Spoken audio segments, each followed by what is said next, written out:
अस्सलाम वालेकुम नाज़रीन। ड्रामा सीरियल जानिसार बहुत ज़्यादा इंटरेस्टिंग होता जा रहा है। आखिरकार सरफराज और दुआ का आमना सामना हो ही जाता है। दुआ तो पहले ही जान चुकी थी कि सरफराज उसकी बहन फिज़ा का शौहर है, मगर सरफराज को ये खबर नहीं थी कि दुआ उसके बॉस नौशरवान की बीवी है। दुआ अपने घर आती है तो फिज़ा भी वहाँ पर आई होती है। दुआ फिज़ा से सरफराज के बारे में सारी मालूमात लेती है, उससे पूछती है कि सरफराज का रवैया आखिरकार तुम्हारे साथ ऐसा क्यों है। तभी फिज़ा खुलकर अपनी बहन को बताती है कि शादी की रात तक सब कुछ ठीक था, मगर जब से फराज को तुम्हारा पता चला तब से लेकर आज तक उनका रवैया मेरे साथ बहुत सख्त है।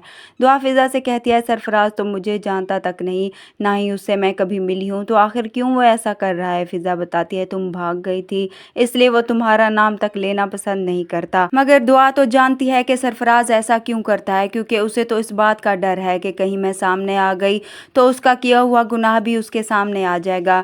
खैर दुआ अभी फिज़ा को कुछ नहीं बताती। दुआ घर जाने के लिए बाहर निकलती है तो सरफराज भी फिज़ा को लेने के लिए वहां पर आया होता है। सरफराज दुआ को अचानक सामने देखकर चौंक जाता है। वो दुआ से पूछता है कि तुम यहाँ पर क्या कर रही हो। दुआ सरफराज से कहती है क्यों, ये मेरा घर है और क्या मैं यहाँ पर नहीं आ सकती।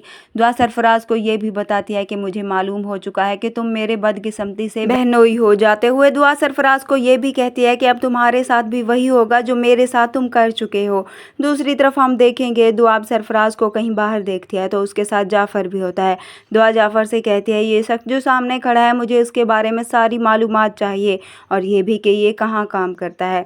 जाफ़र सरफराज को तो जानता होता है, इसलिए वो उसे बताता है कि ये सरफराज है और ये साईं के ऑफिस में काम करता है। सुनकर दुआ हैरान होती है और जाफ़र से कहती है इसका मतलब नौशरवान भी इसको जानते हैं। तो जाफ़र उन्हें कहता है जी हाँ वो जानते हैं, क्योंकि ये आदमी खासा बदतमीज़ है और साईं तो उसको जॉब से भी निकालने वाले थे, मगर उसने मिन्नत समाजत की तो उन्होंने उसे नहीं निकाला।